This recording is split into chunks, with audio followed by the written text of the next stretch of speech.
ಪಾರಂಪರಿಕ ನಗರ ಎಂಬ ಹೆಗ್ಗಳಿಕೆಗೆ ಪಾತ್ರವಾಗಿರುವಂತಹ ಮೈಸೂರಿನಲ್ಲಿ ಇದೀಗ ಪಾರಂಪರಿಕ ಕಟ್ಟಡಗಳಿಗೆ ಉಳಿಗಾಲವೇ ಇಲ್ಲದಂತಹ ಪರಿಸ್ಥಿತಿ ಈಗ ನಿರ್ಮಾಣ ಆಗಿದೆ ಅಂತ ಹೇಳ್ಬೋದು.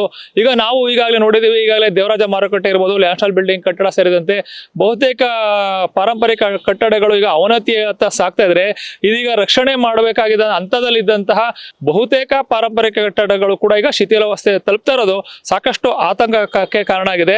ಅದರಲ್ಲೂ ಪ್ರಮುಖವಾಗಿ ಮೈಸೂರಿನ ಸರಸ್ವತಿಪುರಂನ ಒಂದು ಕುಕ್ಕರಳ್ಳಿ ಕೆರೆಯ ಸನಿಹದಲ್ಲೇ ಇರುವಂತಹ ಡಾಕ್ಟರ್ ರಾಧಾಕೃಷ್ಣನ್ ಅಂದ್ರೆ ಮಾಜಿ ರಾಷ್ಟ್ರಪತಿಗಳು ಇವರು ನೆಲೆಸಿದ್ದಂತಹ ಒಂದು ಭವ್ಯವಾದ ಕಟ್ಟಡ ಇದೀಗ ಶಿಥಿಲಾವಸ್ಥೆ ತಲುಪಿದೆ. ಈ ಒಂದು ಕಟ್ಟಡವನ್ನ ಕಳೆದ 2012 ಅಂದ್ರೆ 14 ವರ್ಷಗಳ ಹಿಂದೆ ಇದನ್ನ ನವೀಕರಣ ಮಾಡಲಾಗಿತ್ತು. ಇದನ್ನ ಸಂರಕ್ಷಣೆ ಮಾಡಬೇಕು ಅನ್ನೋ ಒಂದು ಕಟ್ಟುನಿಟ್ಟಿನ ಸೂಚನೆಯನ್ನು ನೀಡಲಾಗಿತ್ತು.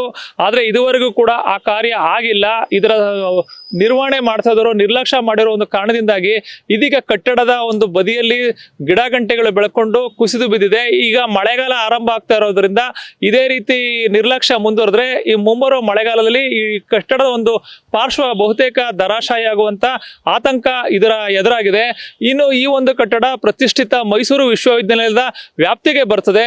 ವಿಶ್ವವಿದ್ಯಾಲಯ ಕೂಡ ಇದನ್ನ ಸಂರಕ್ಷಣೆ ಮಾಡುವಲ್ಲಿ ವಿಫಲ ಆಗಿರೋದು ವ್ಯವಸ್ಥೆಗೆ ಹಿಡಿದ ಒಂದು ಕನ್ನಡಿಯಾಗಿದೆ ಅಂತ ಹೇಳ್ಬೋದು. ಒಟ್ಟಾರೆಯಾಗಿ ಮಾಜಿ ರಾಷ್ಟ್ರಪತಿಗಳು ಇಲ್ಲಿ ತಾವು ಇದ್ದಂತ ಸಂದರ್ಭದಲ್ಲಿ ಸರ್ವಪಳ್ಳಿ ರಾಧಾಕೃಷ್ಣನ್ ಅವರು ಇಲ್ಲಿ ವಾಸವಾಗಿದ್ರು. ಅಂತಹ ಮಹಾನ್ ಜ್ಞಾನಿಗಳು ಬದುಕಿ ಬಾಳಿದಂತಹ ಈ ಒಂದು ಕಟ್ಟಡವನ್ನ ಸಂರಕ್ಷಣೆ ಮಾಡಬೇಕಾಗಿದ್ದಂತಹ ಪ್ರತಿಷ್ಠಿತ ಮೈಸೂರು ವಿಶ್ವವಿದ್ಯಾಲಯ ಆಗ್ಬೋದು, ಸರ್ಕಾರ ಆಗ್ಬೋದು, ಈ ರೀತಿ ನಿರ್ಲಕ್ಷ್ಯ ಮಾಡಿರೋದು ಕೂಡ ಸಾರ್ವಜನಿಕರಿಗೆ ಒಂದು ಕೆಂಗಣ್ಣಿಗೂ ಗುರಿಯಾಗಿದೆ.